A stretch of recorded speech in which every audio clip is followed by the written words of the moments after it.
Teman-temanku yang berbahagia, nah sekarang saya ingin melanjutkan cerita Nabi Adam, yaitu ketika beliau ditempatkan oleh Allah di dalam surga.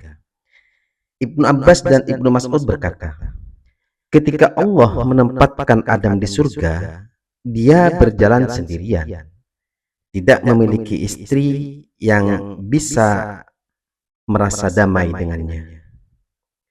Lalu Adam tidur satu kali dan bangun.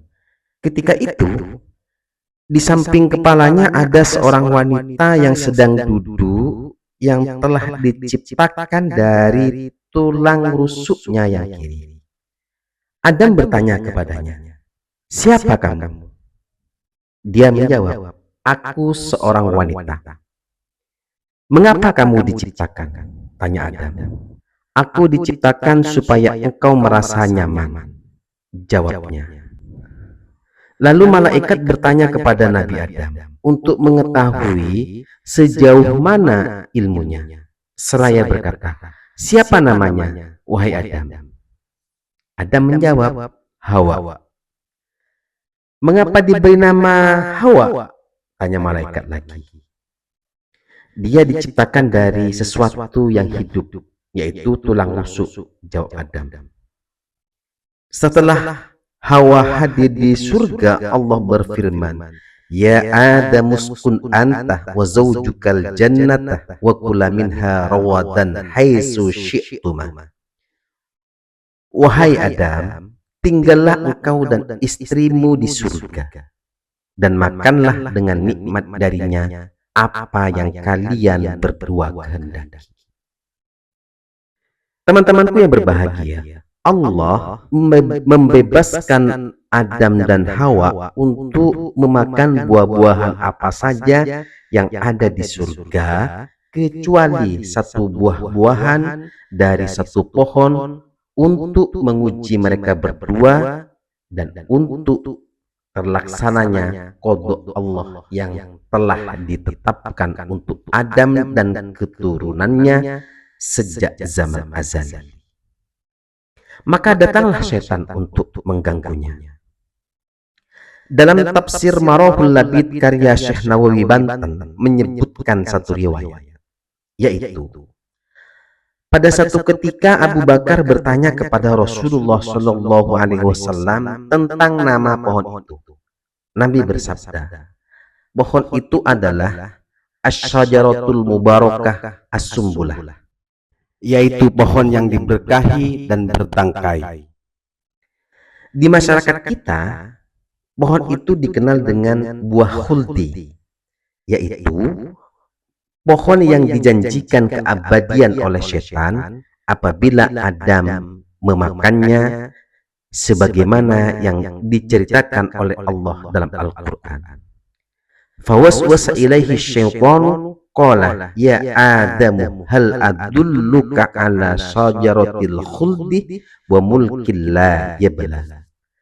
Lalu setan mengganggu Adam dan berkata, "Wahai Adam, apakah kamu ingin aku tunjukkan pohon keabadian dan kerajaan yang tidak binasa?" Oleh karena itu diambil dari Syajaratul Khuldi dalam Al-Quran, kemudian dalam masyarakat kita dikenal dengan buah khuldi. Mungkin itu kira-kiranya ya. Adapun sebab bisa masuknya setan ke surga menemui Adam dan Hawa, kronologinya begini. Setan ingin masuk, lalu dihalang-halangi oleh malaikat penjaga surga. Kemudian setan mendatangi setiap hewan yang melata, menawarkan dirinya untuk dibawa bisa berbicara dengan Adam dan Hawa di surga. Semua hewan melata itu tidak mau, hingga dia mendatangi ular seraya berkata, "Saya akan melindungimu dari anak Adam.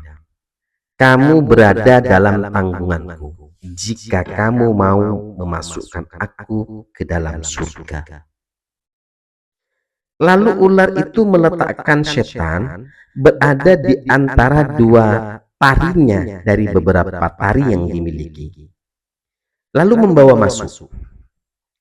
Semula ular itu memiliki pakaian penutup tubuh dan berjalan dengan 4 kaki. Merupakan makhluk Allah yang paling indah. Seakan-akan seperti unta bakhtiyah, yaitu unta yang berpunuk tinggi dan anggun. Lalu Allah melucuti pakaiannya dan menjadikannya berjalan dengan perutnya ketika membantu setan masuk dalam surga. Ibnu Abbas berkata, "Uqtuluha haitsu wajadtumuha waghfiru dhimmata aduwillahi fiha." Bunuhlah ia ular dimanapun kalian menemukannya, dan khianatilah perjanjian musuh Allah yang ada padanya. Kawan-kawanku yang berbahagia, wahfiru dengan menggunakan ho bukan ha, ya. Artinya kita jangan hormati perlindungan yang pernah diberikan setan kepadanya. Mari kita lanjut ceritanya. Ketika masuk ke dalam surga, setan keluar dari mulutnya. Dia berpura-pura meratapi Adam dan Hawa dengan ratapan yang membuatnya mereka berdua bersedih ketika mendengarnya.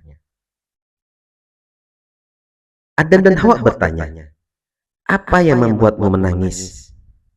Iblis menjawab, "Aku menangisimu karena kalian berdua akan mati dan akan berpisah dengan kenikmatan dan kemuliaan yang selama ini kalian nikmati." Ucapan iblis membuat Adam dan Hawa tersentuh.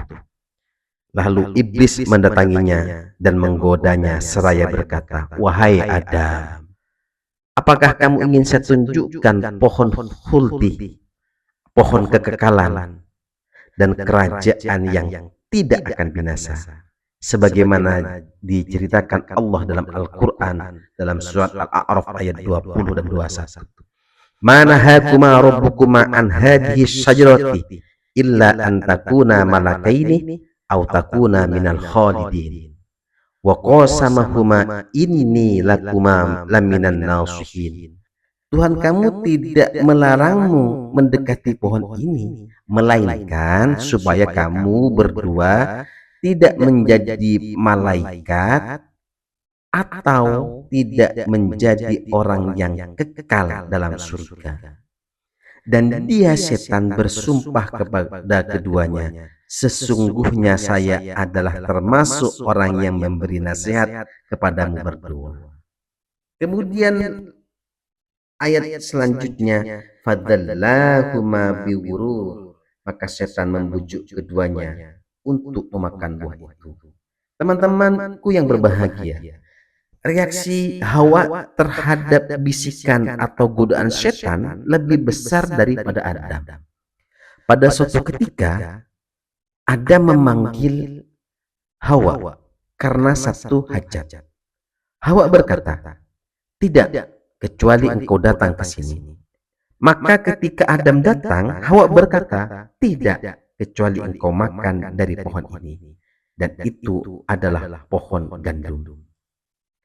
Karena rayuan setan itu, kemudian Adam dan Hawa mencicipi buah-buahan itu, sebagaimana yang difirmankan Allah, "Falamma dzaqaa syajarata badat lakuma sawatuma wa tafiqa yahsifani 'alaihima min warqil jannah wa nadahuma rabbuhuma alam anhakuma an tilkuma syajarati wa aqul lakuma innasyaitana lakuma aduwwum mubin." Tatkala keduanya telah merasai buah kayu itu, nampaklah bagi kedua aurat-auratnya, dan mulailah keduanya menutupinya dengan daun-daun surga.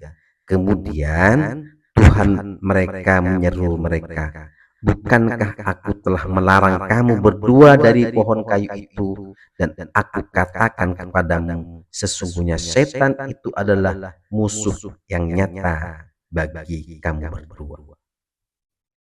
Diceritakan bahwa pakaian Nabi Adam dan Hawa adalah berupa kuku, semacam benda seperti kuku yang menutupi tubuhnya. Barang siapa yang makan pohon tersebut bisa hadas, artinya Barang siapa yang makan pohon itu bisa buang hajat dan kencing. Padahal penduduk surga tidak akan mengalami hal itu. Setelah makan buah tersebut, Adam pun lari di dalam surga. Lalu Tuhannya memanggil, "Wahai Adam, apakah engkau lari dariku?" Ia menjawab, "Tidak, wahai Tuhanku, tetapi karena malu kepadamu." Lalu Allah berfirman, "Wahai Adam, dari mana engkau mendapatkan godaan itu?" Adam menjawab, "Dari Hawa, wahai Tuhan." Maka Allah berfirman, "Wajib atasku untuk membuat Hawa mengeluarkan darah setiap bulan dan aku jadikan dia bodoh. Padahal sebelumnya aku menciptakannya sebagai makhluk penyantun. Dan aku jadikan ia mengandung dengan kepayahan dan melahirkan dengan kesulitan dan hampir merasakan mati terus-menerus saat melahirkan. Padahal sebelumnya aku menciptakannya mengandung dan melahirkan dalam keadaan mudah. Kalau bukan karena musibah Hawa, niscaya para wanita tidak akan haid. Niscaya mereka akan menjadi lemah lembut, mengandung dan melahirkan dengan mudah." Lalu Allah berfirman kepada Adam, "Aku akan melaknat tanah yang engkau diciptakan darinya dengan laknat yang akan mengubah buah-buahannya menjadi berduri. Padahal sebelumnya di surga dan di bumi tidak ada pohon yang lebih mulia dari pohon talhi, yaitu pisang, dan sidir bidara." Kemudian Allah berkata kepada ular, "Telah masuk setan ke dalam tubuhmu hingga menyesatkan hambaku, maka engkau pun terlaknat. Suatu kutukan yang menjadikan kaki-kakimu berpindah ke dalam perutmu. Engkau berjalan dengan perut, dan tidak ada rezekimu kecuali dari tanah. Engkau adalah musuh anak keturunan Adam, dan mereka pun musuhmu. Dimanapun engkau bertemu dengan salah satu dari mereka, engkau akan menggigit tumitnya.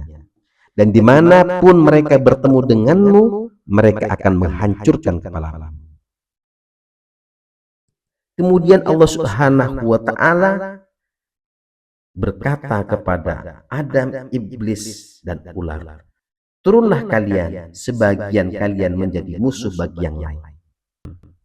Maka Allah pun menurunkan mereka ke bumi dan mencabut dari Adam dan Hawa seluruh nikmat dan kemuliaan yang sebelumnya mereka nikmati. Teman-temanku yang berbahagia, dalam syariat Nabi disunnahkan untuk membunuh ular. Dalam Sahih Muslim beserta syarahnya Minhaj karya Imam Nawawi disimpulkan bahwa kita disunahkan membunuh ular kecuali ular yang berada di kota Madinah. Karena ular itu sebagaimana sabda Nabi adalah penampakan dari jin. Sedangkan jin Madinah ada yang Islam. Caranya, ketika bertemu dengan ular di Madinah, diberi peringatan selama 3 hari.